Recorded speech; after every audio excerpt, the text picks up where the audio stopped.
तो दोस्तों बिना किसी चटपटे इंट्रो के इस वीडियो में हम लोग बात करेंगे अर्नब गोस्वामी और स्वयं नरेंद्र मोदी जी के बारे में।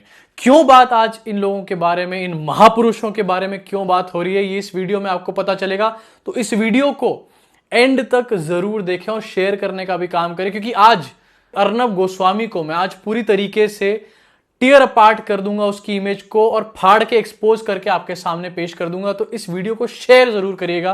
और जैसे कि मैं हर वीडियो की शुरुआत में कहता हूं, अगर आपको घिन आती है इनकी सोच से तो उस सब्सक्राइब के बटन को ठोक डालो और उस बेल आइकन को भी बुरी तरीके से दबा डालो। तो देरी किस चीज की, शुरू करते हैं इस वीडियो को।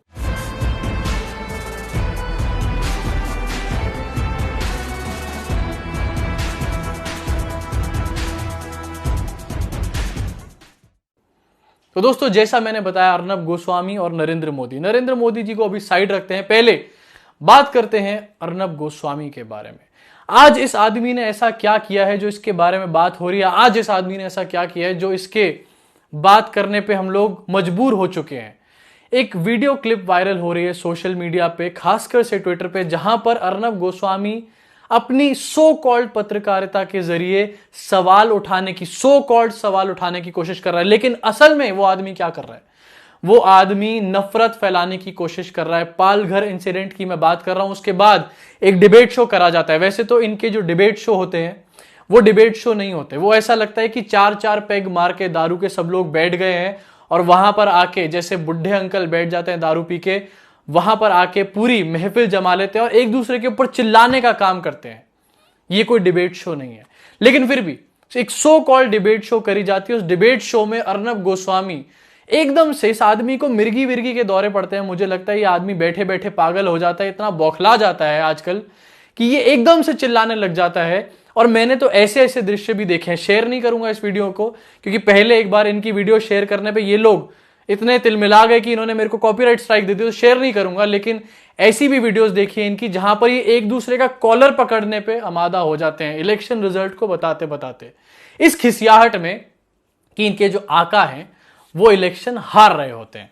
तो ये इंसान जो सो कॉल्ड डिबेट कराता है वो फिर से एक डिबेट कराता है और पालघर इंसिडेंट के बाद ये डिबेट होती है, जिसमें ये इंसान कहता है कि मैं निकला हूं देश के साधुओं को बचाने। ये इंसान जो योद्धा बन के अपनी शक्ल अपने आप को दिखाता है टीवी पे, असली में क्या कर रहा होता है? हमारे देश में एक प्रोपोगेंडा फैलाने की कोशिश कर रहा होता है, चिल्ला रहा होता है और सोनिया गांधी के ऊपर सवाल खड़े कर रहा होता है। बहुत अच्छी बात है, सोनिया गांधी पे सवाल खड़े करिए, केजरीवाल पे सवाल खड़े करिए, अखिलेश यादव, मायावती, सब पे सवाल खड़े करिए, बस मोदी जी पे आप मत करना, क्योंकि वो आपकी औकात नहीं है। क्यों बता रहा हूं औकात नहीं है? क्योंकि दोस्तों आज से कुछ समय पहले, अब जैसा मैंने बताया था, एक कहानी सुनाता हूं अनभक्तों को, 3 साल पहले लगभग एक चैनल शुरू करा जाता है। अर्नब गोस्वामी, यही अर्नब गोस्वामी जो आज हल्ला मचाते हैं, जिनको मिर्गी के दौरे पड़ जाते हैं चैनल पे बैठे बैठे एकदम से, 3 साल पहले ये एक चैनल पे सामने आते हैं एक ब्रेक के बाद। टाइम्स नाउ के पहले बहुत बड़े फेस थे ये, बहुत सवाल पूछे इन्होंने राहुल गांधी से, सोनिया गांधी से, पिछली सरकारों से बड़े सवाल करें। लेकिन जैसे ही भारतीय जनता पार्टी सरकार में आती है, कुछ दिन तो ये पत्रकारिता करते हैं, उसके बाद गायब हो जाते हैं।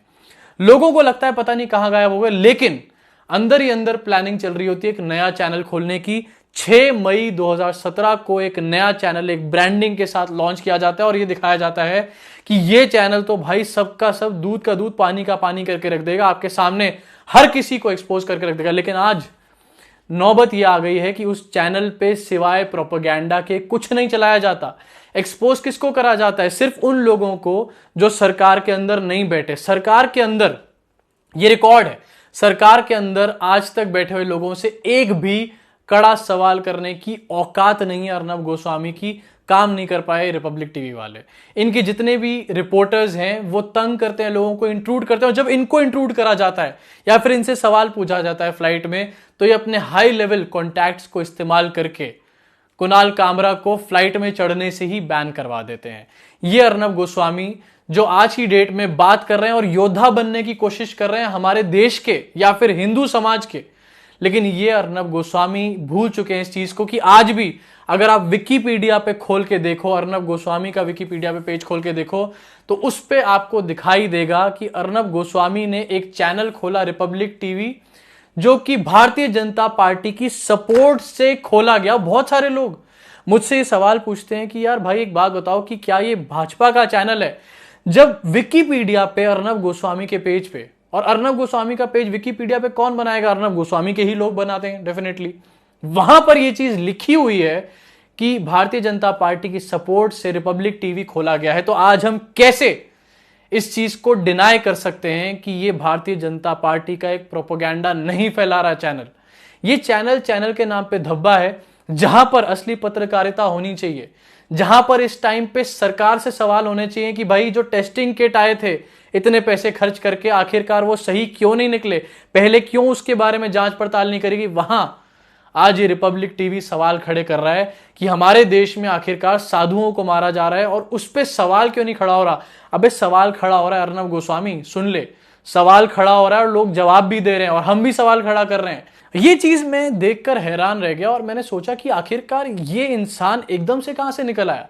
रोज तो मोदी जी के गोबर भक्त आते हैं और मोदी जी के कहने पे कोई ना कोई प्रोपेगेंडा फैलाते हैं, तो आज ये क्यों?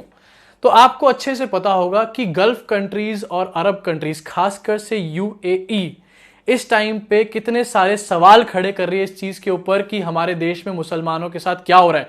और सवाल खड़े करने के बाद मोदी जी, मुख्तार अब्बास नकवी, जो एम्बेसडर हैं यूएई में इंडिया के, वो खुद बचाव में सामने आए हुए हैं। और ऐसे में जब बचाव किया जाता है तो भारतीय जनता पार्टी के लोगों को यकीनन यहां पर एक ऑर्डर दिया जाता है कि भाई जब तक हम लोग बचाव कर रहे हैं तुम कोई प्रोपेगेंडा नहीं फैलाओगे। लेकिन अर्नब गोस्वामी तो गोदी मीडिया है, अर्नब गोस्वामी गोदी मीडिया वाले हैं, जैसे कि रजत बेशर्मा गोदी मीडिया वाले थे, ये अर्नब गोस्वामी गोदी मीडिया वाले हैं। इनको तो कोई मनाही नहीं है प्रोपेगेंडा फैलाने पे, तो इनको इस तरीके से एक प्रॉक्सी बनाकर इस्तेमाल किया जा रहा है आज की डेट में। ये प्रोपेगेंडा जो था ये किसी के भी द्वारा फैलाया जा सकता था, लेकिन जो यूएई के लोग बैठे हैं उनकी नजरें हैं, मोदी जी उनके सामने हाथ जोड़ के कह रहे हैं कि भाई हम तो ब्रदरहुड और यूनिटी फैला रहे हैं, कोरोना वायरस का कोई धर्म नहीं है। उनको सफाई देते नहीं थक रहे, उनके आगे उनकी चमचागिरी करते नहीं थक रहे। इसीलिए इस आदमी के थ्रू पालघर के इंसिडेंट का एक पूरा प्रोपेगेंडा बना के, पैकेज करके एक प्रोपेगेंडा आपके सामने दिखाया जा रहा है, परोसा जा रहा है। अब मैं बढ़ना चाहूंगा नरेंद्र मोदी जी की तरफ। वीडियो थोड़ी सी लंबी होगी लेकिन पूरी जरूर देखिएगा। एक हमारा अनभक्तों का सेगमेंट होता था, उसको भी हम वापस लेकर आएंगे, लेकिन अभी मोदी जी के बारे में बात आज इसलिए हो रही है क्योंकि भारतीय जनता पार्टी एक नए काम पे निकल आई है। भारतीय जनता पार्टी इस टाइम पे मोदी जी को एक ऐसा लीडर दिखा रही है जो कि वर्ल्ड में बेस्ट लीडर है। एक ट्रेंड चलाया जा रहा है इस पे भी, ट्विटर पे, जहां पर यह कहा जा रहा है कि मोदी जी वर्ल्ड के बेस्ट लीडर हैं। मैं ये सवाल पूछना चाहता हूं, वैसे तो ये ट्रेंड जो है भारतीय जनता पार्टी का पेड ट्रेंड है, पैसे देके ट्रेंड चलवाए जाते हैं, हम सब अच्छी तरीके से जानते हैं। इस पेड ट्रेंड के जरिए भारतीय जनता पार्टी क्या दिखाना चाहती है कि बेस्ट प्रधानमंत्री या बेस्ट लीडर है मोदी जी पूरे वर्ल्ड के? किस बेसिस पे इस बात को भारतीय जनता पार्टी बोल रही है? क्या भारतीय जनता पार्टी ये कह रही है कि हमारे देश में कोरोना वायरस पे हमने एक फतेह हासिल कर ली है? भारतीय जनता पार्टी के गोबर भक्त संबित पात्रा जैसे लोग इस चीज को एंडोर्स कर करके सारे में फैला रहे हैं कि Modi ji world best leader बन चुके हैं इस टाइम पे। और इसका आधार बताया जा रहा है अमेरिका के एक यूनिवर्सिटी की एक रिसर्च, एक तरीके से वहां पर करी गई एक स्टडी, जिसमें यह बताया गया कि मोदी जी बहुत ज्यादा पॉपुलर है इस टाइम पे।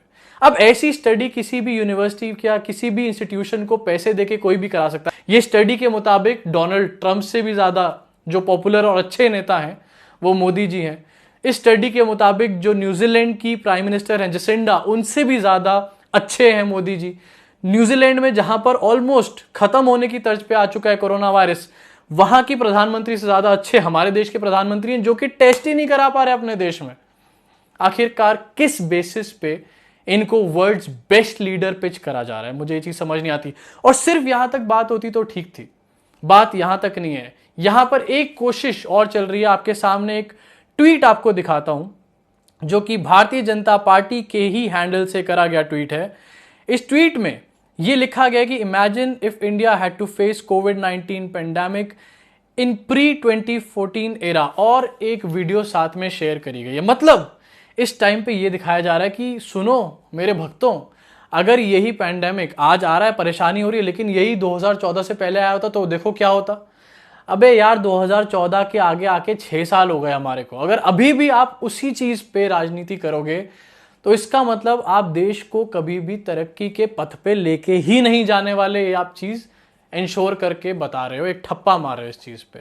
तो इस तरीके की एक्टिविटीज करी जा रही हैं और जहां ये सब एक्टिविटीज हो रही हैं वहीं पर एक तरफ तबलीगी जमात के बाद जो इंसिडेंट हुआ उसके बाद हर मुसलमान को जमाती जमाती बोल के टारगेट करके ये भी साथ में कहा जा रहा है मीडिया द्वारा भी काफी हद तक कि मुसलमानों की वजह से ही हमारे देश में कोरोना वायरस फैला है। वहीं दूसरी तरफ एक खबर आज ये भी आती है कि जो तबलीगी जमात से जुड़े हुए लोग थे और केसेस थे, उनमें से जो केस रिकवर हो गए हैं वो केस वाले लोग अपने प्लाज्मा मतलब अपना एक प्लाज्मा सर्जरी के लिए लोगों को अपना प्लाज्मा डोनेट करने के लिए तैयार हैं और वो ये कह रहे हैं कि हम लोगों को जो इन्फेक्टेड है इस टाइम पे उनको हेल्प करना चाहते हैं प्लाज्मा सर्जरी के थ्रू, प्लाज्मा ट्रीटमेंट के थ्रू। इस चीज को कोई आपको नहीं बताएगा कि जमाती जो हैं वो ऐसी बातें भी कर रहे हैं, देश में अच्छाई और प्यार का संदेश भी फैलाने की कोशिश कर रहे हैं।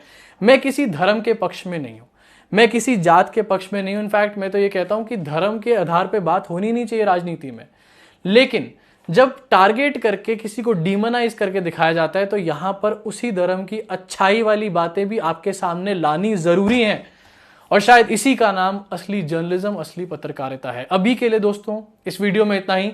आप लोगों पे मैं पूरी तरीके से छोड़ देता हूं, शायद इन सब चीजों को हम आने वाली वीडियोस में डिस्कस करेंगे बार बार, लेकिन आप पे पूरी तरीके से छोड़ देता हूं मैं ये कि आखिरकार ये अर्नब गोस्वामी जैसे लोग कर रहे हैं वो पत्रकारिता है या क्या है, हमारे देश को किस डायरेक्शन में धकेलने का वो लोग काम कर रहे हैं। ये सब चीजें सोचने का काम मैं आप पे छोड़ देता हूं क्योंकि आप सबसे ज्यादा समझदार हैं।